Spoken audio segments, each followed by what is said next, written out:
solace in a dissonance. You control the way you see the world. We've come so far. Hi everybody, welcome back. In today's video I want to let you know all about our trip from Toronto to Vancouver. We drove over 4,000 kilometers and it took us 2 weeks to get there. It took us that long because we decided to stop in different provincial parks along the way. As well, we decided to do car camping instead of building the tent every single time that we got to our campsites. This was much better than sleeping on a tent. After we packed everything that we need, we start our trip. Road trip! Woohoo! Our first stop was Killarney Provincial Park and it took us 4 hours and a half to get there. All the provincial parks that I'm going to show you are the most popular ones around the entire country. Our campsite was located at George Lake and this lake is humongous, so you will spend a couple of hours exploring it. Don't forget to bring your kayaks, paddleboards or canoes, and just in case if you don't have them, you can rent them here as well. Because this park is big, we ended up staying 2 nights and 3 days. We decided to do this trip during quarantine, and for that reason the showers were closed and the only way to kind of clean yourself was swimming on the lake.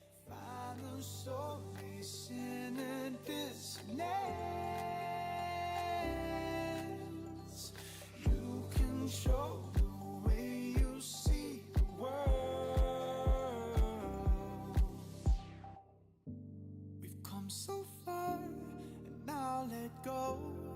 Let the feeling take its toll. We've worked so hard, now don't you know this is music. From this point, you can launch your boats, canoes, or kayaks, and you will reach Lake Superior. As well, here you will find one of the main hiking trails, and it will take almost 3 hours to complete the entire loop.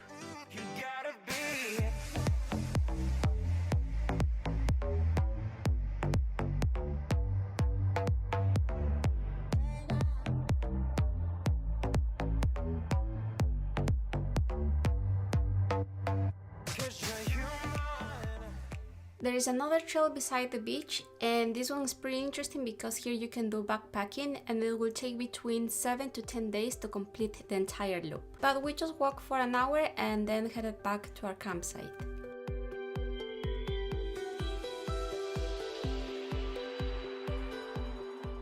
The next morning we woke up and packed everything up and continued driving to our next campsite. It took us 10 hours to get there because we had to stop a few times. We get there at 7 p.m. and immediately decided to go to the lake and swim just to clean up a little bit. Surprisingly, this lake still is part of Lake Superior, and that was very shocking because we didn't know that it was that big.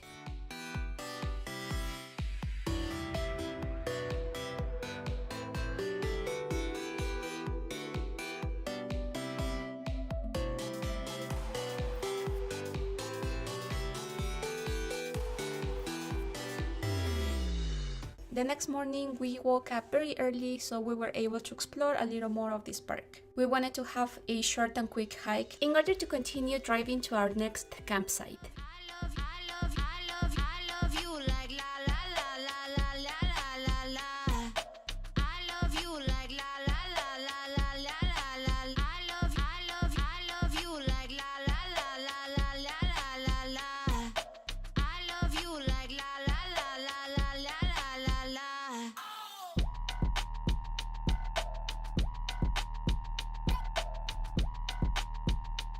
Our next destination was Huron Provincial Park, and in order to get there we had to drive for 6.5 hours.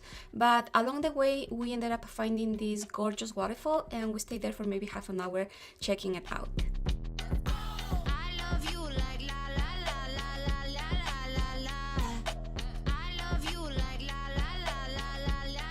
After driving a couple of hours, we finally reached our destination, which was Huron Provincial Park.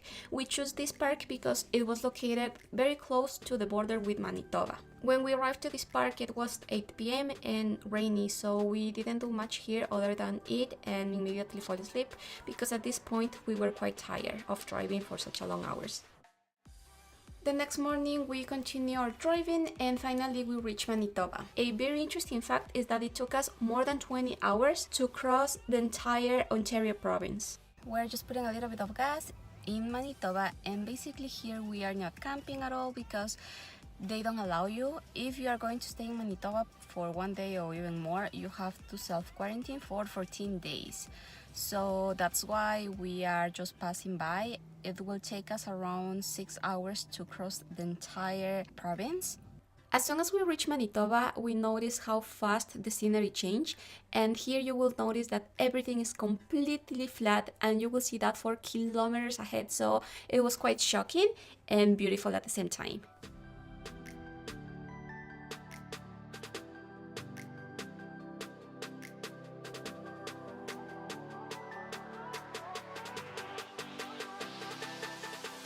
Now, we had to drive a total of 8 hours in order to reach our campsite that was located in Saskatchewan.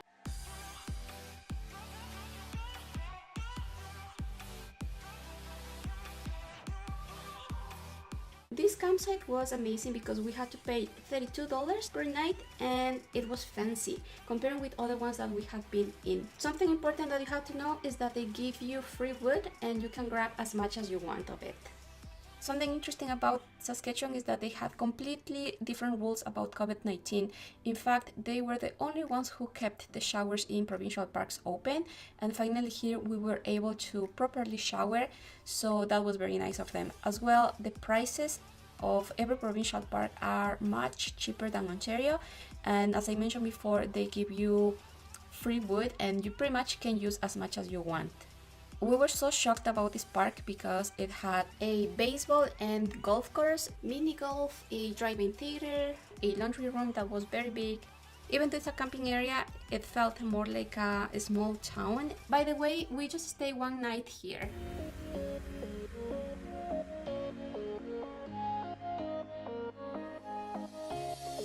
Showing off, don't wanna have to wait tonight. Better off, I'm gonna find my way tonight. Wait tonight. Won't you talk to me? I wanna heal your sorrows. We'll make a new tomorrow. One night to find the answer. What makes this heart beat faster? The next morning we woke up extremely early because we had to drive for 12 hours in order to get to Banff, located in Alberta. Now, this is a big recommendation, I hope you follow it. Try to drive during the day because at night the highway does not have any type of lights and it's extremely dark. At the same time, in the majority of areas that you are going to pass through, there is no phone signal, and if something bad happened or your car broke down or whatever, it is very difficult to find help. Now, during the day you will see a lot of cars that maybe will stop and help you, but at night it could be very difficult, and as you can see in the video, there are not too many houses and towns nearby. For that reason, it's better driving during the day. Passing through Saskatchewan, we stopped in 2 main attractions. One was the Red Lake, and here you will see a lot of birds. This is located just beside the highway.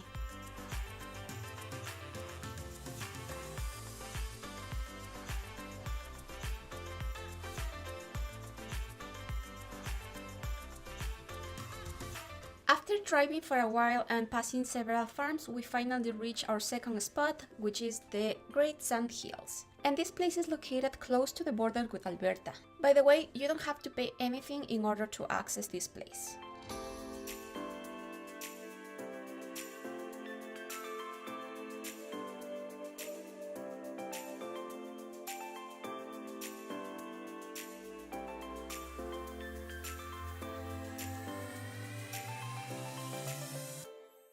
We kept driving for a while until we reached Alberta. A very interesting fact is that just before arriving to Calgary, the land is very flat.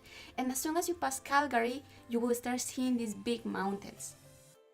From the city of Calgary, we drove 1.5 hours in order to reach Banff, and here's where our campsite was located. Banff is one of the most touristic areas in Alberta, and in order to access to this humongous national park, you need to pay a daily fee, or better yet, a year pass. The pass allows you to visit hiking trails, mountains, and lakes. We ended up buying the year pass because it was cheaper and that allowed us to enter to other national parks around Canada as well, and because we stay 4 days here. If you're just driving through the park, you don't need to purchase the pass. And after driving several hours from Saskatchewan to Alberta, we finally got to our campsite located here in Banff. The park rules were very strict and they didn't allow us to keep any type of food inside of the tent or on top of the table if we were not present on the campground. The reason of this is because there are so many animals that get attracted to the scents, and there was a high alert for grizzly and black bears. And if you didn't follow the rules, they banned you right away from the campground.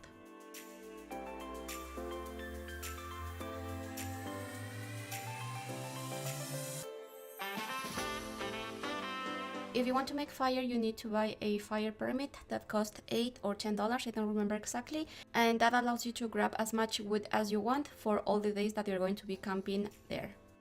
Close to our campsite, we had 2 beautiful lakes. This one is called Two Jack Lake, and it was located 5 minutes away from our campsite. So something that you need to know is that in general, the water here is extremely cold and it is quite painful swimming here. We tried to do it and we couldn't resist being more than a minute inside of the water. That's why you will not see too many people swimming. You will see a lot of people on kayaks, paddle boards or canoes, because it is very painful to stay inside of the water. From Two Jack Lake, we drove 5 more minutes until we reached Lake Minnewanka. This lake is massive. Here you will find boat cruise, boat rental, and guided fishing, hiking trails, and even a snack bar.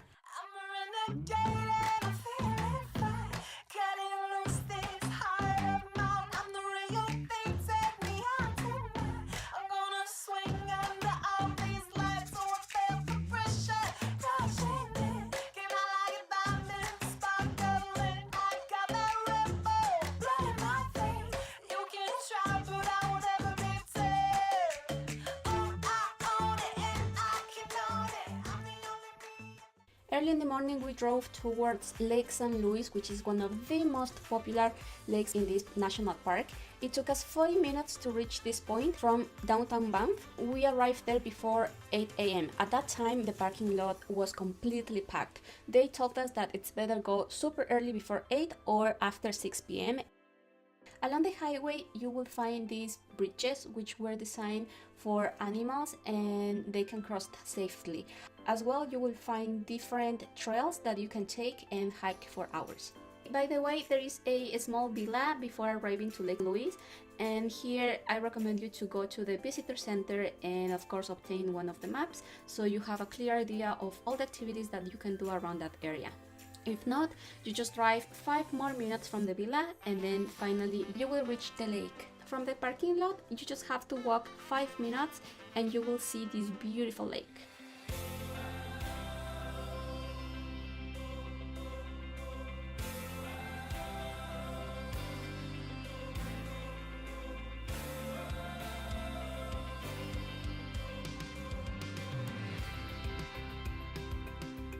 Just in case, you don't have to pay any type of entry fee in order to access to this lake because you already pay for the daily pass or the year pass that I showed you before.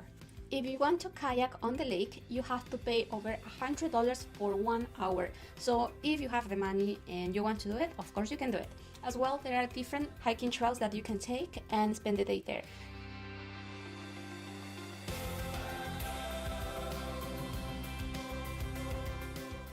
In the afternoon, we head back to downtown Banff. There were several restaurants, hotels, and different activities to do. Once again, I recommend you to go to the visitor center and they will give you a map and you will know exactly what you can do around this area.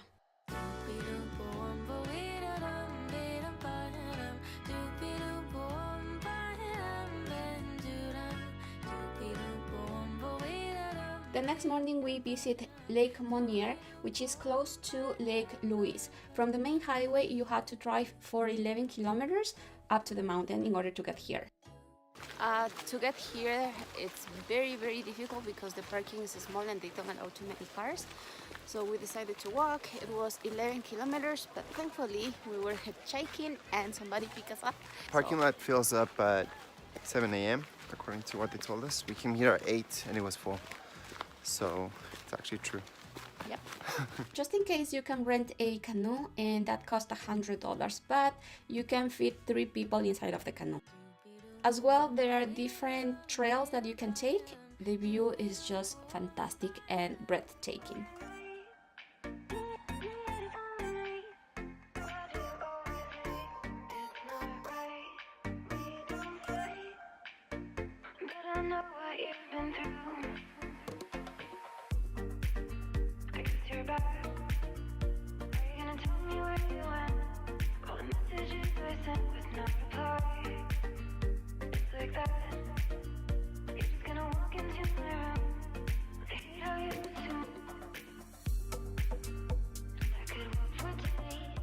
As a quick tip, always check the difficulty level of each hiking trail, as well as how many kilometers and how long it's going to take you to complete that trail.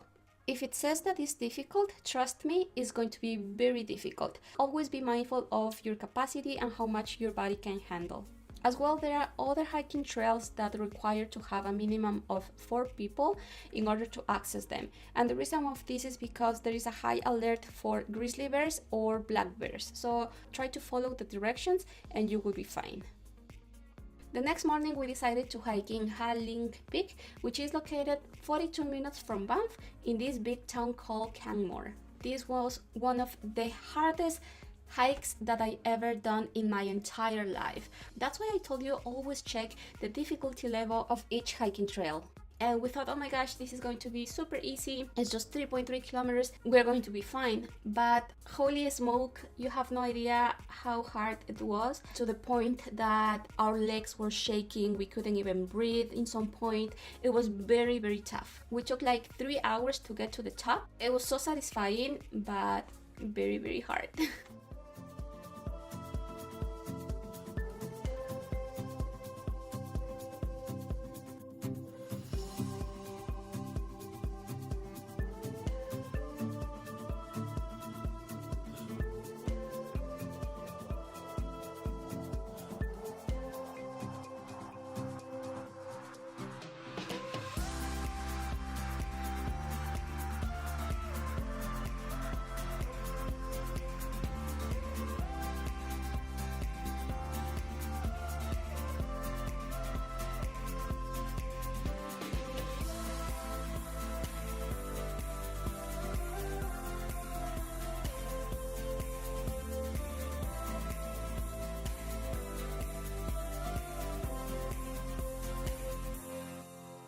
Believe it or not, the easy way to go down is by running. I know that that sounds insane, but that helped us to avoid a lot of pain in our legs. In some areas, we were just walking and our legs were so tired that they kept shaking. It was horrible. And by doing this, we just took 45 minutes until we reached the bottom.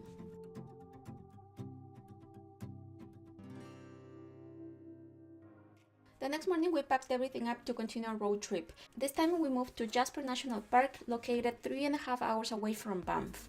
Along the highway, you will find this place where you can purchase the car pass. In our case, we just showed the one that we purchased in Banff that covered the entrance for this national park as well. Now, I want to make one of the biggest recommendations for this road trip. Make sure to keep your gas tank full and try to fill it up every time that is half empty. The reason of this is because in a lot of areas that you're going to pass through, there is nothing around. Some gas stations have signs that tells you that that is your last opportunity to put gas, because in 150 kilometers you will not find anything at all, and that was true.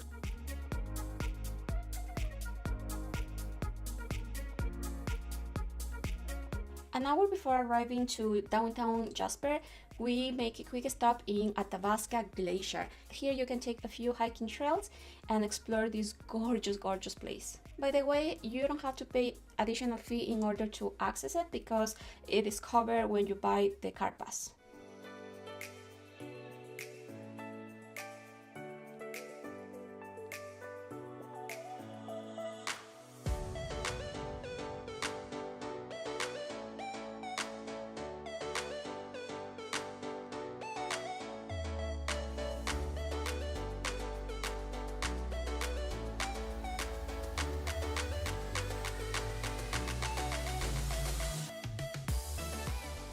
Another wonderful place to visit is Athabasca Waterfalls, and this is located 30 minutes away from downtown Jasper.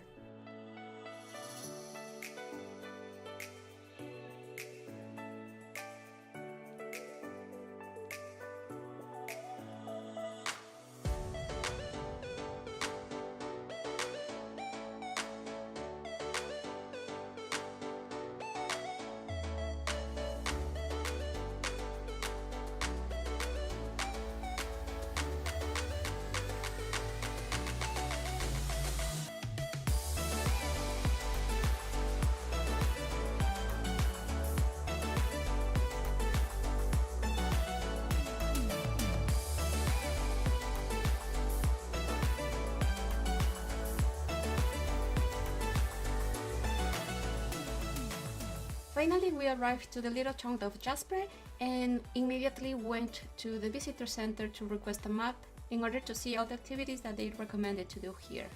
By the way, we just stayed one night here because we wanted to continue our road trip to Vancouver.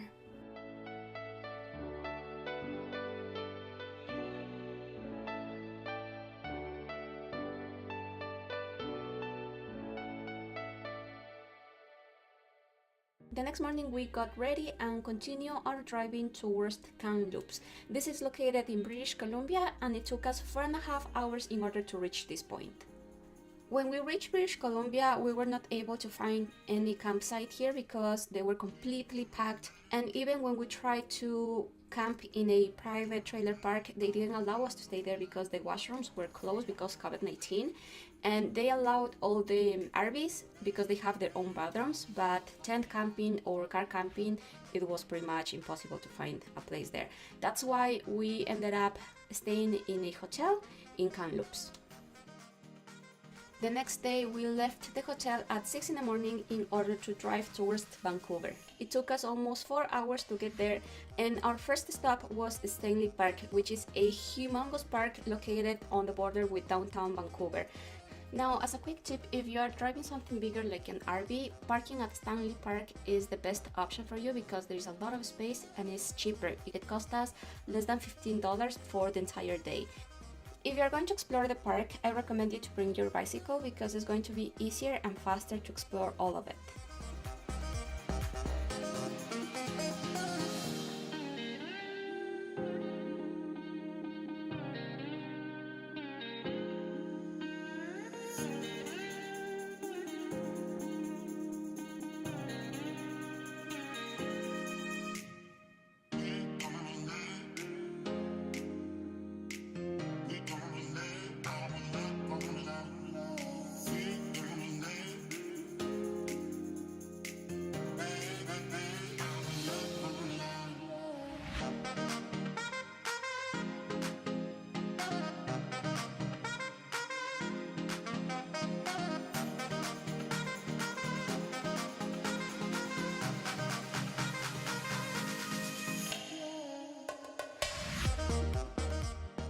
In some point, we ended up leaving Stanley Park and kept biking towards downtown Vancouver to find something to eat. Now, for us, downtown Vancouver wasn't like super shocking or crazy because, to be honest, it's very similar to downtown Toronto. Now, I don't know why this happened, but our main idea was staying in downtown Vancouver for 2 or 3 days. But after spending a couple of hours there, we head back to our car, and at that point, we just look at each other and it was like, hey, like, I don't want to stay in the city anymore. What if we just head back to any campground? Because it was Saturday, all the campgrounds nearby were full. Our only option was head back to Kamloops and stay the night in a hotel there. At this point, it was 2 weeks since we started our trip and we just decided to head back home. Now, we just took 4 days to head back, and I do not recommend you to do it in that short period of time. The reason of this is because we ended up driving for 12 or 14 hours per day, and that was brutal for our body. It was very tiring pretty much. So don't do it. Take your time, and maybe every 6 hours or maybe 7 hours driving per day is okay, but more than that, it's bad, so don't do it. Okay, so the next morning we ended up driving from Kamloops to Calgary, and it took us 9 hours to get there. In Calgary, we just stayed one night in a hotel, and that's it. From Calgary, we drove 10 hours until we reached our campsite in Saskatchewan and stayed there for one night. And then the next morning we drove for 12 hours from Saskatchewan until we reached our campsite in Ontario. I want to make a big recommendation for this entire road trip, and always try to add 1 or 2 hours to your driving time. The reason of this is because of course you're going to stop just to put gas, to go to the bathroom, buy food, or simply take pictures of the scenery.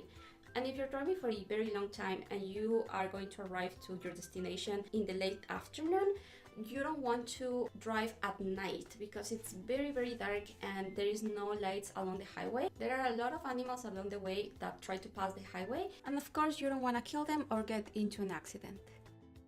When we got to Kalabeca Falls, it was almost 8 p.m. That's why immediately we went for a hike before it got dark.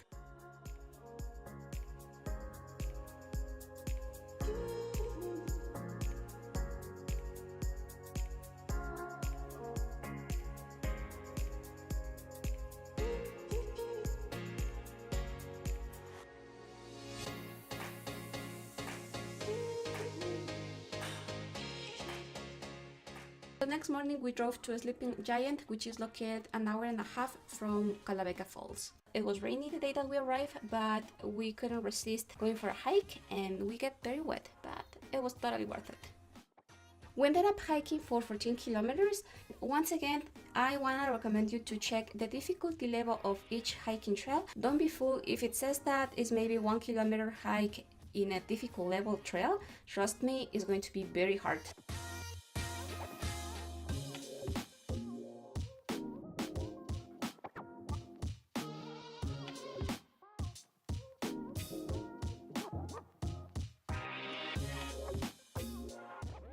We ended up hiking in the Head Trail, and this one is one of the steepest hiking trails in the entire park. By the way, it has just 1.4 kilometers to hike, but the difficulty level is very high. It was very hard to reach the top, but so satisfying when we finally were able to see the lake, so I totally recommend you to do it.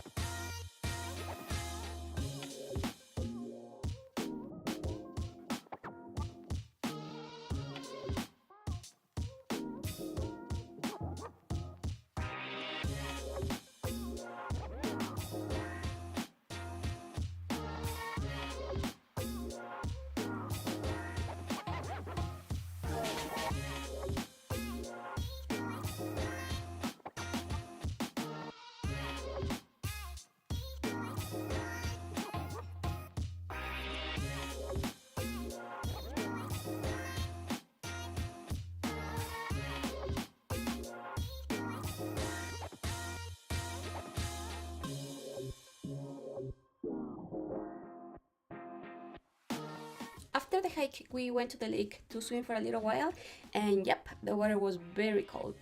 And after that, we went to our campsite to rest for the night. The next morning, we continued our driving, and this time we were moving towards Pancake Lake. So 1 hour into our driving, the tire exploded, and here we didn't have any type of phone signal and we couldn't call anybody. Thankfully, we brought with us all the tools necessary to change any type of tire. So this is another big recommendation: always bring as many tools as you can imagine, because these things can happen. After replacing the tire, we kept going and stopped in different areas along the highway that were very nice to see.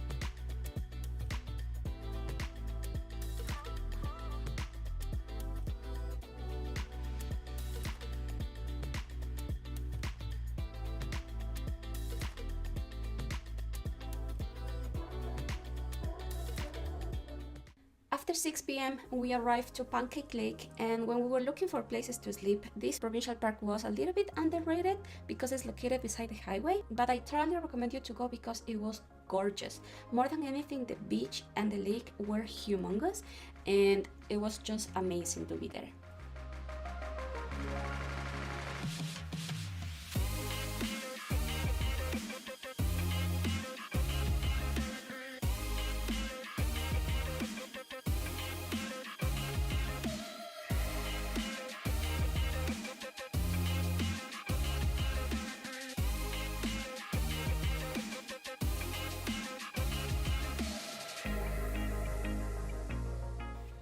The next morning we packed everything up to continue our driving towards Groundy Lake. This was the last provincial park that we were going to stay at before getting home. Now I'm almost done with this video, and I want to let you know that we took 19 days and more than 10,000 kilometers driving in order to complete this entire road trip. If you're planning to do something similar, do it during summer and take more time to truly enjoy the scenery and nature of each provincial park. This was a wonderful experience, and I totally recommend you to do it.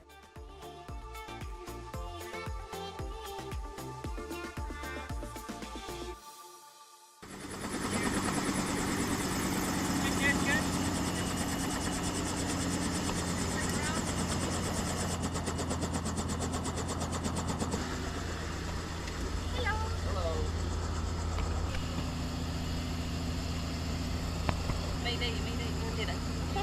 No tengas. Tomar fotos.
You guys to wait right here together. Okay? Perfect. Hi everybody, today I want to give you some information about Grand Muthu Hotel in Cayo Coco, Cuba. So this will be our second time visiting this place. The first thing that you need to know is about the distance. So it will take between 40 minutes to an hour to get from the airport to the hotel, and that depends of how many people is in the bus. They will pick you up in these big buses, which they have air conditioner, and the ride is pretty comfortable and easy. By the way, the hotel is not too big, and that is nice because you can get to different places faster. This time we stay for 2 weeks, and the first week we stay in building number 5. We had to change because we had a plumbing issue, and they tried to solve it quite fast, but some water was still leaking a little bit from the toilet. So by second week more family arrived, and that's why we just wanted to be closer to them, so we moved to building 6. So here's where it gets quite tricky. Depends of the room, you will have like good reviews, other times no. When we moved to building 6, our room, everything was working, but it was very smelly and like mold. But in building 5, we didn't have any smell, but again, the water damage that was happening. My family was in another room in building 6 as well, and they didn't have any complaints, they didn't have bad smell. So I don't know, it's quite tricky, depends of the room. Sometimes you will have like a great room, other times no. So at the end of the day, if you don't like the room or something is not working, they try to fix it quite fast and they will accommodate you in other place. By the way, a lot of people ask about the water pressure, and truly it was delicious. They have a lot of water and it was warm or very cold, depends on what you like, but it was fantastic. Now let's talk about the beach, and this is one of the most beautiful beaches that I ever been. And the reason of this is because the water is so shallow, so if you have kids it's fantastic because you are not going to be scared of waves coming all the time. Normally during the day there is not too much wind and the water is very calm, and after 3 in the afternoon it's when the wind start coming and you will notice a lot of waves coming. So it's still not that strong, and if you like to be jumping around, obviously with caution. So it is very nice for sure. As well, the beach is super mega long and you can walk for hours if you want.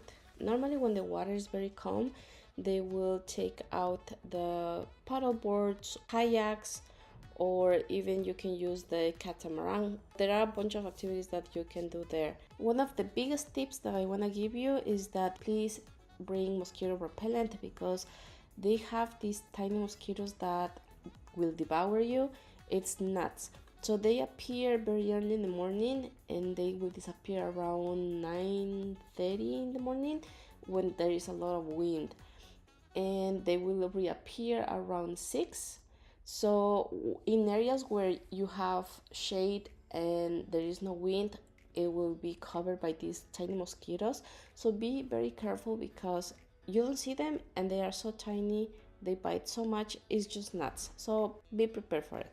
Now let's talk about food, which is one of the biggest things that people complain about it. And to be honest, I really like this place because they do have a lot of variety and the flavor was excellent. The majority of things have a lot of condiments and I cannot complain about it. It was delicious. They have a lot of fruits and juice and meats.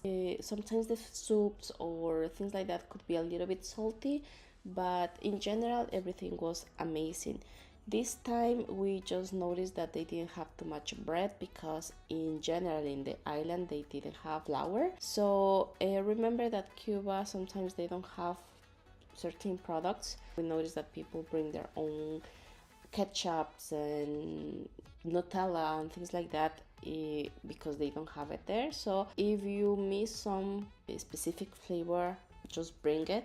By the way, every single day there will be some musicians playing beautiful music, and of course you can tip them if you want. So that is their way of living. And a lot of people always ask about alcohol. So normally here in the restaurants and in the buffet during lunch or dinner they will serve champagne or wine, and on the bars they will not give you wine or champagne, but they will have rum, gin, and pretty much they will make any cocktail that you want. They do have a lot of variety, so if you like to drink you will enjoy it. On Wednesday they celebrate the Cuban Day and they will have a lot of traditional food. They will do it outside of the restaurant, very close to the beach. So they change locations where they will host this big event, and it's fantastic. Seriously, it's one of my favorite things to do there. Now, if you have kids and you want to do something else than being at the beach or at the swimming pool, they do have a mini club and they will do a lot of activities for the kids.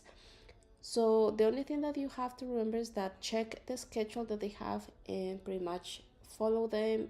Sometimes they are not in the location at the specific time, but You can keep asking or just wait for them. They change activities, but in general it is very nice for the kids. If you like to work out, they do have a gym. They open it, I think, at 7. I'm not sure about it, but if you want to do something different, there you have this place. Now, a lot of people always ask what else can we do outside of the resort, and one of the activities that we choose was visiting Playa Pilar. To get there, you have to take a bus. You have to pay $5 per person. Don't forget to save the ticket because that allows you to go back to your hotel without paying again. So pretty much this is a public beach, and to be honest, the only difference that we have noticed is that the sand is extremely fine. Feels like flour pretty much. It feels amazing. And as soon as you get there, and if you want to grab some drinks or food, you do have to pay, of course, as well as you have to pay for the chairs or places with shade. So I don't know if it's worth it. I think that if you don't have a nice beach in your resort, then visiting this place will be fantastic. But seriously, it's the same view that we have from our resort, same water, the same color of the water, and like I do not recommend to go if you have a nice beach already. Finally, let's talk about the entertainment. And every night, usually after 8:30, they will host a small party for little kids. They will dance. It is quite fun. And at 9:30 they will have all the events for adults, so a lot of shows with dancing and things like that. Now, one special event that they host is every Thursday outside of the hotel. There is a plaza, and here you can get souvenirs. There is a nightclub, a place for bowling. And what they do here is that each hotel that is around this area in Cayo Coco will host a event every Thursday, and every time is different. So they will have live music, a lot of food. It is quite fun. So we really like it. The first week that we were there, they have a band that plays salsa. The next week they have somebody just singing like 90s, 80s music, and always they will have dancing. So a very important tip is that you do have to be checking all the time the events that they are going to have, because if you are like us that spend pretty much the entire day at the beach, they don't promote it. They don't say anything. But if you are close to the swimming pool, you will see a lot of people from entertainment that they will be telling you, we have this event and this is happening. So in general, entertainment, if you look for it, you will find it, and it will be completely amazing. By the way, if you visit this hotel for the second, third, fourth time, they do have special dinners for frequent guests, and they have cocktail nights, so it is quite special. They have nice food, live music, and things like that. And the last thing that I want to mention is that in the news, everybody's saying that Cuba doesn't have electricity, which is true, but that doesn't affect the hotels because they do have their own power plants, and you will be fine.